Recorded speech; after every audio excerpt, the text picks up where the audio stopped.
So before we dive into the mantras, I want to talk about this quote. I think it says it all. Leadership is action, not position. How many times have you worked with people who always try to talk about their title in the conversation? I used to work for one who would at any given chance get his title in the conversation. I am the VP, so I need these reports, or I am the VP, so I should attend these meetings. But the truth is, he had a title, but I'm not sure whether he was really considered a good leader by his peers or the people who worked for him. This actually leads to the next question. Who is a leader? How does one look? How does one behave? Unfortunately, I don't have the answers for all of this, and there are no cookie cutter models either.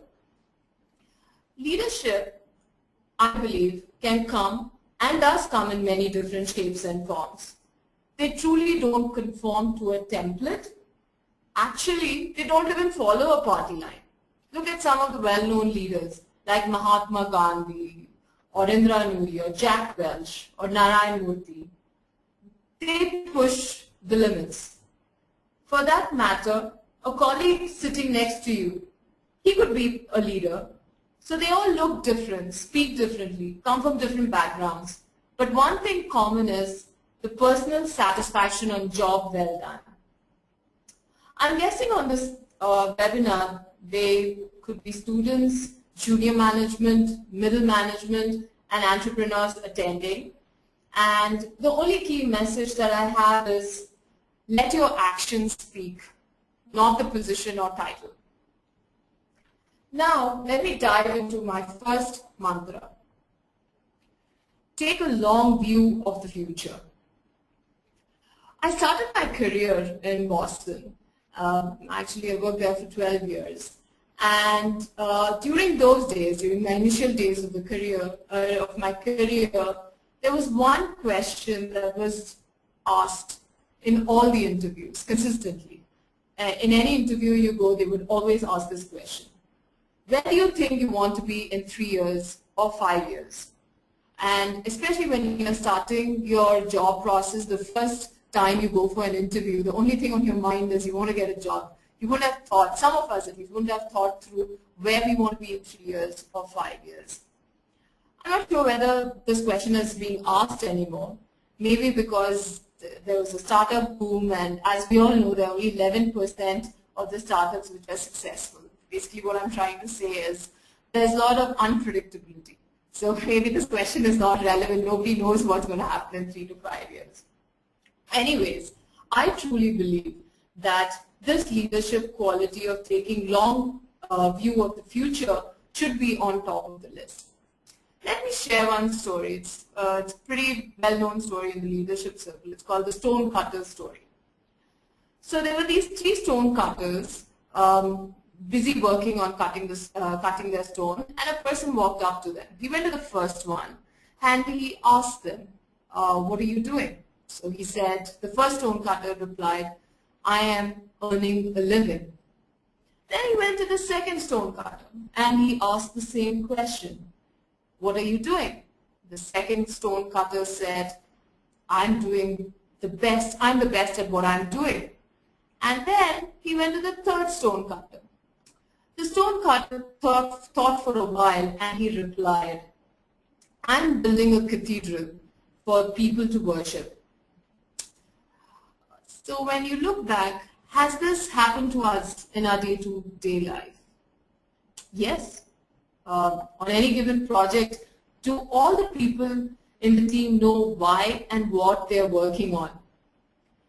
I'm sure we have all these 3 kinds of people. There are some who are working to earn a living. If given a choice, I'm sure they would prefer sitting on a beach. There might be the second few who are truly siloed and they're trying to do their best on their project. They really don't want to know the big picture. They don't want to understand. But there are a couple of people, actually mostly handful, who also have a sense of the bigger picture in what they're doing. The reason why I chose this story is because the cathedral term itself is an incredible testament to human endeavor. They often took more than 50 years to build, and those who designed them, those who first worked on them, knew they would never see them finished. So the key message here is, we may not need any more cathedrals, but we do need cathedral thinkers. People who can think beyond their lifetimes, like Warren Buffett or Ratan Tata. So let me talk about Warren Buffett. I'm sure all of you have heard about him. If you look at his history, he's known as one of the best investors in the world. And one thing that he does is that he always looks at the long-term view of the future for his company, for the stakeholders who trust him, and for himself too. He truly believes that he is going to do what is right. If you look at the history, he has not invested on technology stocks at all, even during boom time. Actually, he did invest last year after mulling over for 10 years. He did a lot of research on IBM, and he did invest on his first technology stock. But he never got pressurized just because there was a boom time on technology. He always looked at the long-term view, and we see the results. So I think it's a good time for me now to pause and maybe answer a few questions if you guys have. And during this time, some of you can reflect and see whether you are a cathedral thinker or do you know of any. Does anybody have any questions, or should I move on to the next mantra? Yes, I've shared one question with you. Can you please check in the questions window? Hi, Himanshu. So Himanshu's question is, are we saying that to develop leadership skills, we should take long view of the future? Yes, what I'm trying to say is this is one of the skills that you should have, because if you're unable to see the long-term view of the future, how are you going to even build or carry the organization or the people along with you? Anirudh is asking how to determine the long-term and short-term goal. That's a very interesting question, Anirudh. There are different ways to do it, and one of the ways that I do it, I work on is actually there's a good phrase. They say think big and execute small. So you always need to think big. Even during my initial phase of my career, I started off as a computer science engineer. I always knew that my skills was more in management, and I wanted to get there. And I started working as a programmer, but I knew my end goal was to get into more in the operation side of the world. I wanted to meet people. I wanted to work with people, meet customers, and I broke it down, like how do I get there? And that helped me with my short-term and my long-term goal.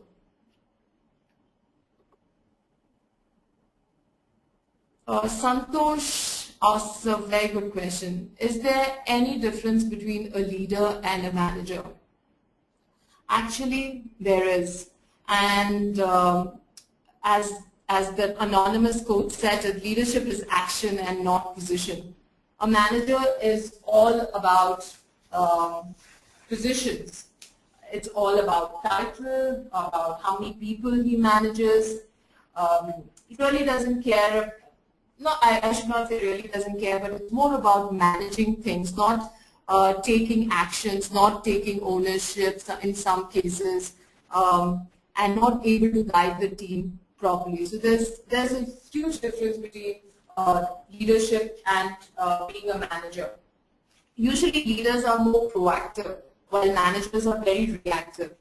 And a good leader is somebody who can create change, while a manager mostly maintains a status quo kind of stuff. And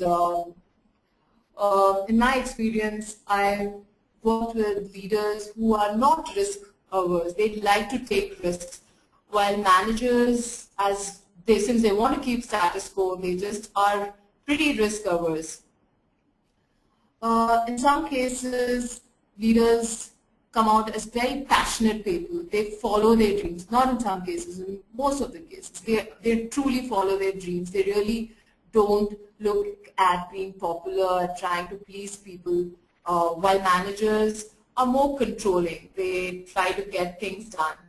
And I think the biggest difference is leaders create loyal followers, while managers just have subordinates that they work for.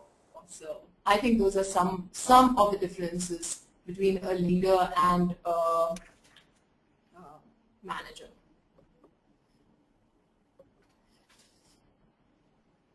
So Puneet is asking an interesting question. Puneet asks, do you think there is a right answer to where will you be in the next 10 years? Puneet, if I knew the right answer, I wouldn't be sitting here. Trust me on this. I would have invested and done very well on stocks. So there is no right answer, especially in this global technology-driven world. There's so many changes happening every day. I don't believe there is a right answer to where one will be in the next 10 years. There are some more questions. Maybe during the next mantra break, I will answer. Maybe I'll take one last question before I move to the next mantra. It's from Raghu. He says, hi ma'am, can you please answer the question which I faced in my interview? How you handle an ethical dilemma? How do you handle an ethical dilemma? I presume, Raghu, what you're trying to say is there was a question asked which was against your ethics and you didn't know how to answer, maybe that you didn't know how to handle it. Let me share my experience. During my interview, there was a question asked to me. One of the questions asked was, what would it take me to leave the company? And would there be anything that would irritate me, or would there be a reason for me to leave a company? And I said, yes, I would leave a company if people are not respected. I truly believe in that. I believe that if somebody is not getting respected, if there is discrimination, I won't be able to answer it. I won't be able to take it, and that's against my principles. That's an ethical dilemma. But I'm very clear that if anything like that happens, I would leave. So if it's during an interview, if anything was asked which was against your ethics, I would say you should do what you believe in. Jobs, you will be able to get it, but you should truly believe in what you do. Anyways, there are a couple more questions, but I will continue to my next mantra. Paint a vision.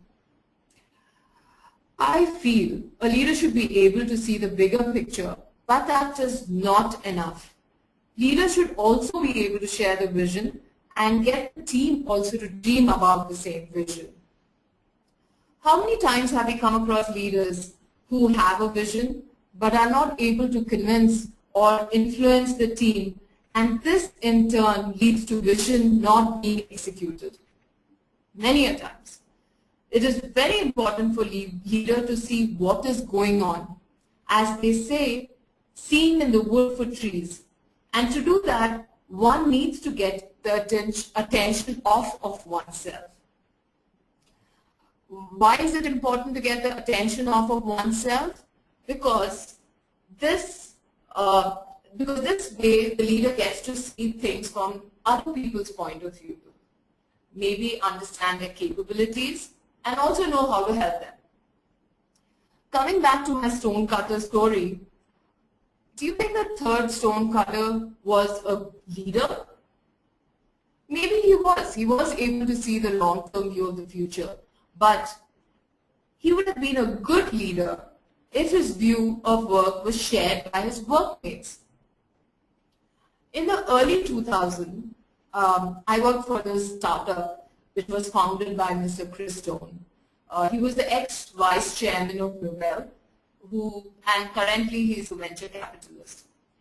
It was truly inspirational to work for him because he never tried selling his vision to either the organization or employees or customers or the investors.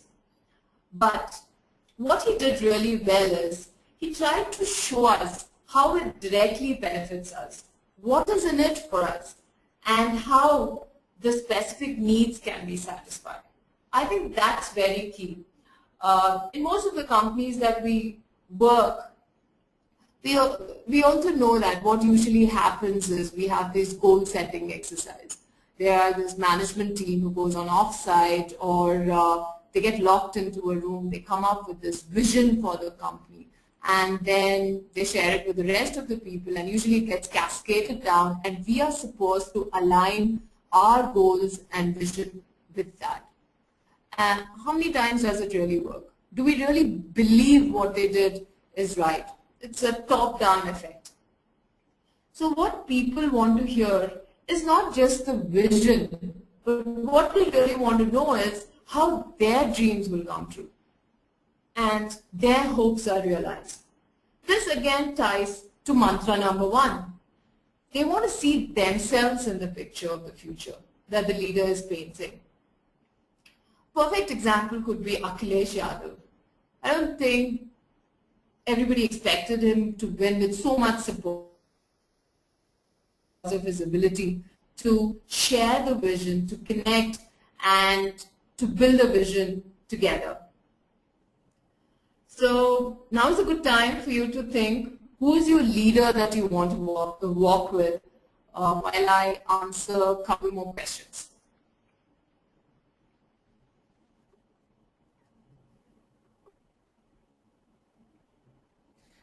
This is a question from Jana Gowda. I hope I'm pronouncing your name correctly. Till how far is the view suggested for? Because the challenges and roles do change as per situation, and most importantly, as one gets more ideas, goals change.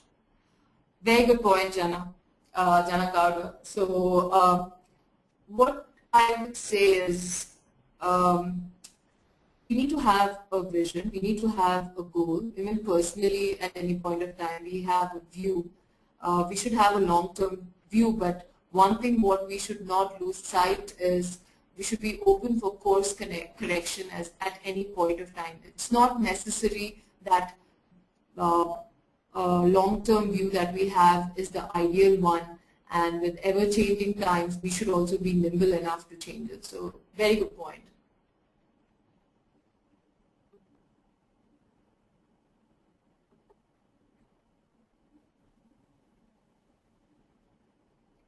So Krishnan Kumar says, what about the success percentage for long-term goals? I think there are some possibilities of failure due to some sudden things. You're absolutely right, Krishnan. So the reason why you have to have long-term goals is for you to work towards it. Most of us as human beings, we work very well when there is an end goal. So that is another reason why, and to have a look at the future, especially as a leader, and as I just spoke about this, painting a shared vision. When you're working with different people and are able to share your vision and you're able to influence the others about what is in it for them, how do we make this dream successful, it's usually the success percentage is very high. And possibility of failure, I think I just answered for Jana Gowda's question. It's very important for us also to not to see the woods in the forest. So if we are able to see, if we are able to see other people's point of view, this helps us basically to be more nimble and to make course corrections sooner. So we should be open for both. It's not just enough to see a long-term future and decide that since I've made this as my future goal, I should not make any changes to it. So they both are not mutually exclusive.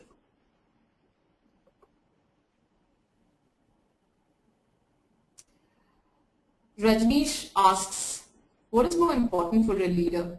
Putting numbers first or strategy first while setting up a long-term plan? Definitely strategy. At least I believe numbers are just numbers. You need to have a strategy in place. You need to not just have a strategy, but you also need to know how are you going to execute the strategy. And just remember, a leader is not alone. A leader is only there when you have a team of people that you can lead. So you need a good team of people who are going to help you execute this strategy.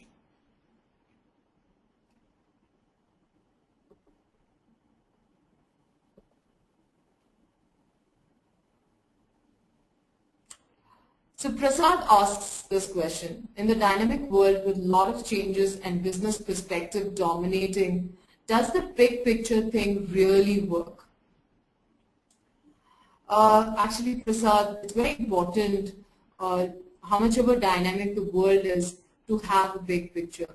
And again, I would just like to state that one needs to keep their eyes open, be aware about what's happening, and make changes to the long-term view. It's not necessary. It's not necessary since it's dynamic that you keep building a plan every day. It's not so dynamic that you need to change. If you have thought through and if you understand the big picture, then there'll be minor tweaks more so than anything. That's my 2 cents.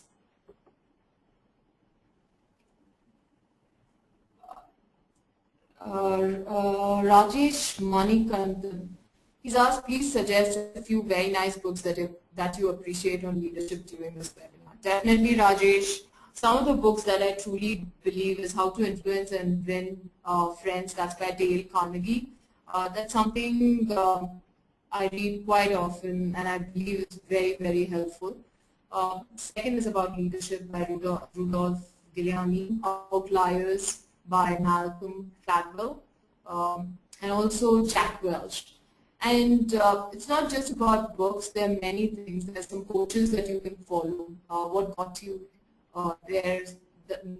I'm forgetting the name of the book, but I'll just remember and I'll tell you. He's another very well-known executive coach. His name is Marshall Goldsmith. He's another person that you can follow. Anyways, there are more questions, but let's carry on to the next mantra, and we can take it. And during the break, I'll answer more questions. Make speedy and creative decisions. Why is this my third mantra? I feel decisions are something that each one has to make at every